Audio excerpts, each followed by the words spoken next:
Let me take you back to a night that was supposed to be about love, family, and memories. But instead became the moment I walked away forever. My parents' wedding anniversary was a big deal. 40 years together. A fancy venue, live music, champagne flowing like water.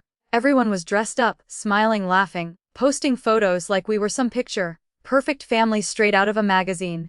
From the outside, we looked flawless. From the inside, I was already bracing myself. Growing up, I was always the extra child, not the golden one, not the favorite. Just there, I told myself I was used to it, that I'd learned how to swallow disappointment and keep showing up anyway. So when I got the invitation, I hesitated. Something in my gut told me not to go, but I went anyway. Because that's what I always did. Show up, smile, hope this time would be different. The venue was stunning. Crystal lights, white linens, a massive banner with my parents' names in gold letters. Relatives I hadn't seen in years hugged me like nothing was wrong. Old family friends asked polite questions about my life, my job, my future.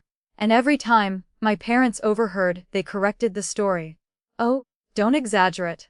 My mom laughed when I mentioned my promotion. "He's still figuring things out." My dad added, patting my shoulder like I was 12. I forced a smile. Then came the speeches. That's when everything went off the rails. My parents took the mic together. Everyone clapped. Phones went up, the room went quiet. They started reminiscing. How hard life was, how much they sacrificed, how proud they were of everything they built. Then my mom said it. And of course, she laughed. "Not all our kids turned out the way we hoped." The room chuckled. I froze. My dad continued smiling. "Some people just don't have the drive. Or the discipline. We did our best." Eyes turned toward me. My chest tightened. My face burned. I laughed weakly, hoping it would pass. It didn't. They listed achievements. My siblings' success, marriages, homes. Then skipped right over me like I didn't exist until my mom added, "But hey, at least he showed up tonight." Louder, loud, public, brutal. In that moment, something snapped. Not anger, not sadness. Clarity. I looked around the room and realized something painful and freeing at the same time. This wasn't accidental. This humiliation. It was intentional. And standing there under those lights, surrounded by applause that felt like knives, I made a promise to myself, this would be the last time I let them define me. I didn't leave yet. But I was already gone. Here's the messed up part about moments like that. You don't explode right away. You sit there, smiling, nodding, pretending everything's fine, while something inside you caves in. After the speech, people came up to me one by one. Some gave awkward pats on the back. Some laughed and said they were just joking. Others avoided me completely, like embarrassment was contagious. I told myself not to overreact. It's their anniversary. They didn't mean it like that. You're being sensitive. That's the lie kids like me learn early. Gaslight yourself before anyone else has to. I grabbed a drink. Then another. Not to get drunk. Just to numb the buzz in my ears. The music got louder. The lights felt harsher. Every laugh sounded fake. Across the room, I saw my parents holding court. Big smiles. Surrounded by people praising them. Telling them what amazing parents they were. I almost laughed. Amazing parents don't publicly tear down their own kid for entertainment. At one point, an aunt leaned in and whispered, "You know how they are. Don't take it personally." That's when it hit me. If this many people were comfortable watching me get humiliated, it meant they'd seen it before. I excused myself and stepped outside onto the balcony. Cold air hit my face, and for the first time all night, I could breathe. I replayed every moment growing up.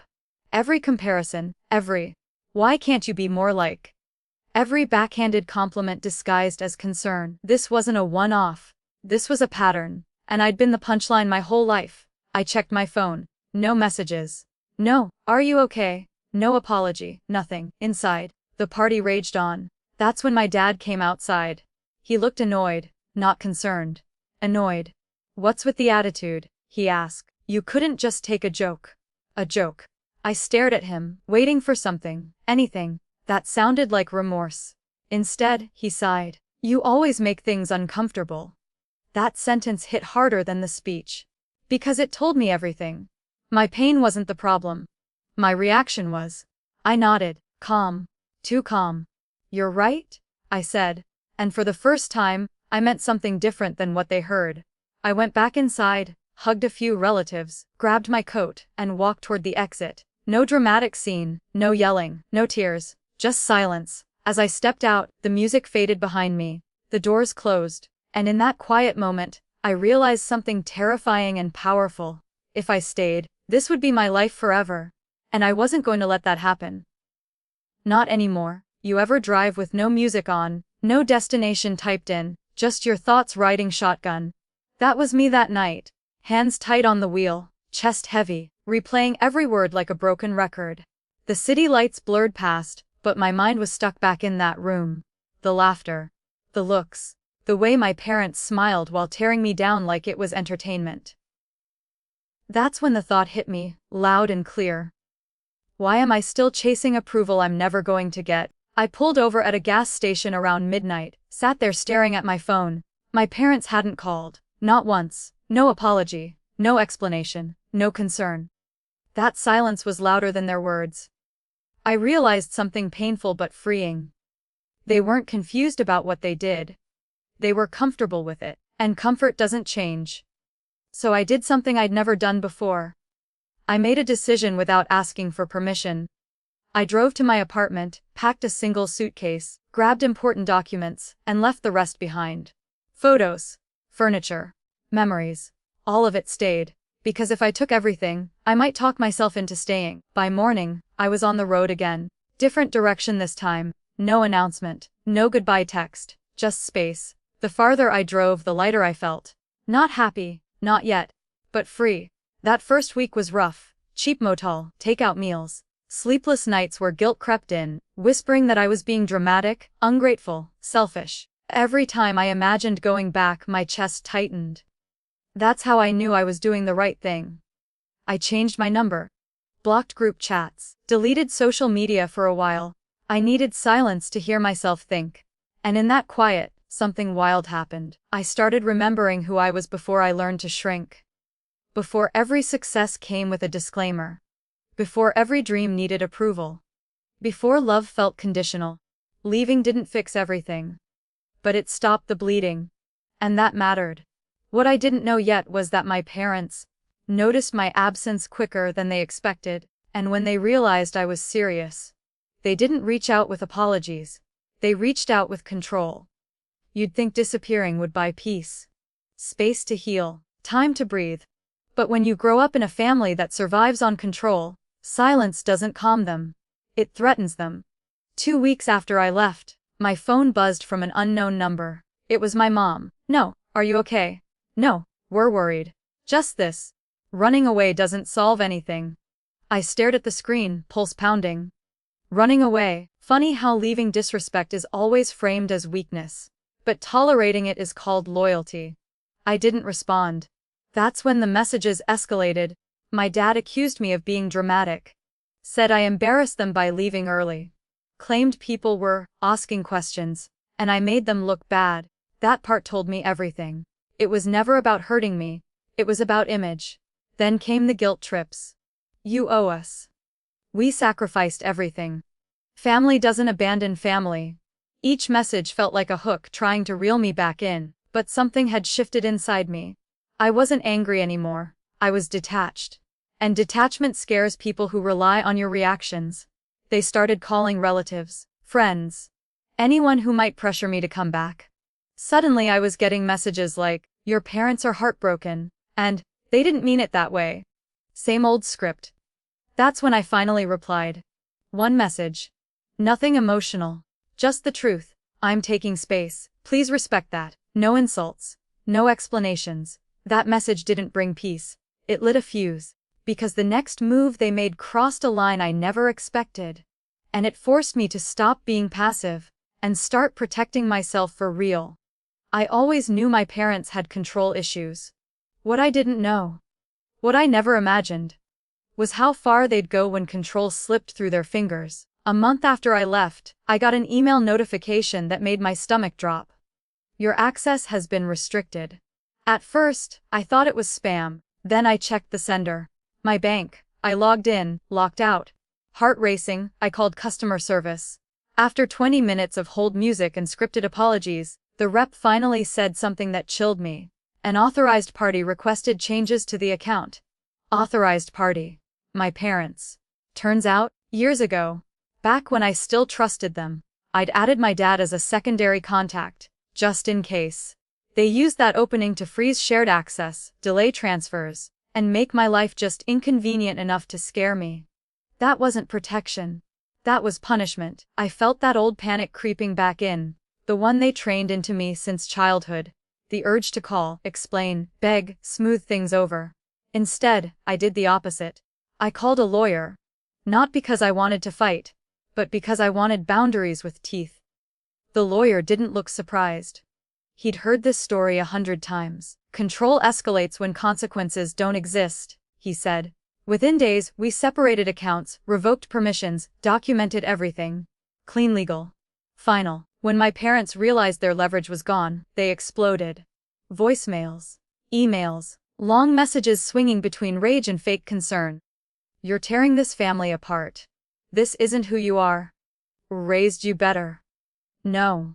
They raised me to tolerate mistreatment. And I was unlearning it. The hardest part wasn't the legal stuff. It was grieving the parents I wished I had. The ones who'd pull me aside that night and say, "Why messed up?" That version of them didn't exist. And once I accepted that, I stopped hoping. That's when real healing started. But just when things settled down, when I finally felt steady, they made one last move. A public one. And this time, I wasn't going to stay quiet. Just when I thought things couldn't get more exhausting, my parents decided to take it public. I didn't find out from them. I found out from a friend who sent me a screenshot with one line underneath it. "Hey, is this about you?" It was a Facebook post. Long. Emotional. Carefully written. My mom had posted about a child who abandoned family. About how painful it is when love isn't returned. About parents who give everything and get silence in return. No names, no direct accusations, but everyone knew the comments were worse. So heartbreaking. Kids these days have no respect. You did your best. And just like that, they flipped the narrative. I was no longer the humiliated kid at an anniversary party. I was the ungrateful villain who walked away. That old instinct kicked in, the urge to explain myself, to defend my side, to correct the record. But here's what growth teaches you the hard way. You don't owe your truth to people committed to misunderstanding you. So I didn't comment. I didn't argue. I didn't post a counter story. Instead, I did something far more powerful. I lived well. I focused on my job, poured energy into work like I never had before. Took risks I'd always been scared to take because failure used to come with shame at home. Without that noise, I thrived. Promotions came faster. Confidence followed. I started building friendships that felt mutual, not transactional. And slowly, quietly, people noticed. The same relatives who judged me started reaching out privately. "Are you okay? I didn't know things were that bad. You seem happier." I never trashed my parents. I didn't need to. The contrast spoke for itself. But the real turning point came when my parents realized the sympathy campaign wasn't pulling me back. And that's when my mom sent the message that changed everything. One sentence. "If you don't come back, don't bother coming back at all." Ultimatums are funny like that. They're meant to trap you, but sometimes they set you free. I read that message 3 times. Then I replied with the calmest words I'd ever typed. "I understand." And I meant it. Saying, "I understand," felt weirdly calm, like closing a door without slamming it. No drama, no speeches, just acceptance. And that's when it hit me. This was the first decision I'd ever made purely for myself. The days after that message were quiet. Too quiet. No angry calls, no guilt-tripping texts, just nothing. And for a minute, that silence scared me. I'd lived my whole life reacting to them, anticipating moods, managing expectations. Without that noise, I had to learn who I was without the constant commentary. So I started small. Morning routines that weren't rushed. Evenings without dread. Weekends that belonged to me. I decorated my new place the way I wanted, no second guessing. I cooked meals I liked. I laughed louder. slept deeper, and for the first time, I noticed something wild. My body relaxed, no tight chest, no knot in my stomach, no walking on eggshells energy. That's when I realized how heavy emotional pressure really is. You don't notice it until it's gone. A few months later, I ran into an old family friend at a coffee shop. She looked surprised, then said, "You seem different." I smiled. "Yeah, I am." She hesitated, then admitted, "Your parents don't talk about you much anymore." That stung. But it also confirmed something important. They weren't missing me. They were missing control. And once that sunk in, the guilt started to fade. I stopped rehearsing explanations in my head. Stopped wondering what I could have done differently. Stopped waiting for an apology that was never coming. Instead, I focused on building a life that didn't require permission. Then, out of nowhere, my dad emailed me. Subject line: "We need to talk." Old me would have panicked. New me read it, took a breath, and didn't reply right away. Because for the first time, I understood something deeply: reconnection only works when respect shows up first. And if this conversation was going to happen, it was going to happen on my terms. I waited 3 days before replying to my dad's email. Not to punish him, but to check in with myself. Old habits would have rushed me straight into damage control. This time, I wanted clarity, not chaos. I agreed to meet. Public place, coffee shop, 1 hour max. When I walked in, they were already there, sitting stiff, like they were preparing for a performance. My mom forced a smile. My dad avoided eye contact, no hugs. That alone said a lot. We exchanged small talk like strangers. Weather, traffic, the usual filler. Finally, my dad cleared his throat. "We just don't understand why you're doing this," he said. "Doing what?" "Protecting myself." I stayed calm. "I left because I was hurt." My mom sighed loudly. "We already said we were joking." There it was, not an apology, an excuse. I explained, slowly, clearly, how the public humiliation felt. How it connected to years of being minimized. How boundaries weren't abandonment, they were self-respect. They listened, but they didn't hear. My dad leaned back. "You need thicker skin." And just like that, the conversation revealed its truth. They weren't there to understand. They were there to reset me, to get me back into my old role, quiet, accommodating, forgiving without accountability. I looked at them and felt something surprising. Peace.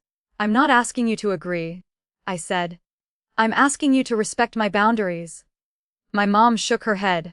"Family doesn't work like that." I nodded. "Then this is where we differ." The silence after that was heavy.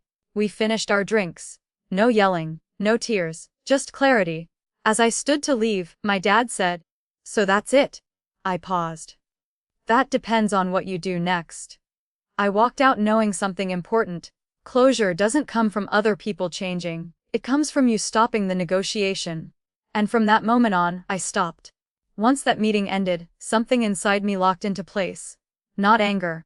Not sadness. Resolve. I stopped waiting for messages that never came. Stopped checking my phone hoping for accountability disguised as concern. I finally accepted that some people don't grow with you. They grow against you. And that acceptance. It was freedom.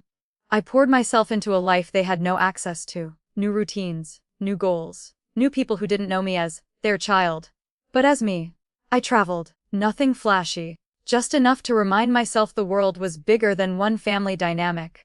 I took trips without guilt, missed holidays without apologizing, created traditions that didn't involve anxiety. The funny thing is, once I stopped explaining myself, the criticism faded. Control needs engagement. Without it, it starves. Occasionally, I'd hear updates through the grapevine, my parents telling people I was busy, that I'd changed, that I was hard to reach. All true. But not in the way they meant it. I had changed, I was harder to reach. Because I wasn't reaching back. One night, scrolling through old photos, I expected to feel regret. Instead, I felt something unexpected: gratitude. Not for the pain, but for what it taught me. That love without respect isn't love. That family doesn't get a free pass to hurt you. That leaving doesn't mean you failed. It means you chose yourself. And the more I lived that truth, the lighter everything became. Which brings me to the part nobody talks about. The ending. Not dramatic, not explosive, but final. People think, Leaving forever is about slamming doors and burning bridges. It's not. Most of the time, it's quiet, subtle, a slow realization that you don't belong where you're constantly shrinking. I didn't announce anything. I didn't write a long goodbye. I just stopped going back. Birthdays passed. Holidays came and went. Life kept moving, and so did I. At first, there were moments of doubt. Late nights where I wondered if I'd been too harsh, if maybe I should have tried harder, if walking away made me the bad guy. But then I remembered the anniversary night, the laughter, the spotlight, the way my pain became entertainment. And the doubt disappeared. I didn't leave because I hated them. I left because I finally loved myself enough to stop accepting humiliation as normal. Today, my life is peaceful. Not perfect, but honest. The kind of peace you can't buy or fake. The kind that comes from alignment instead of approval.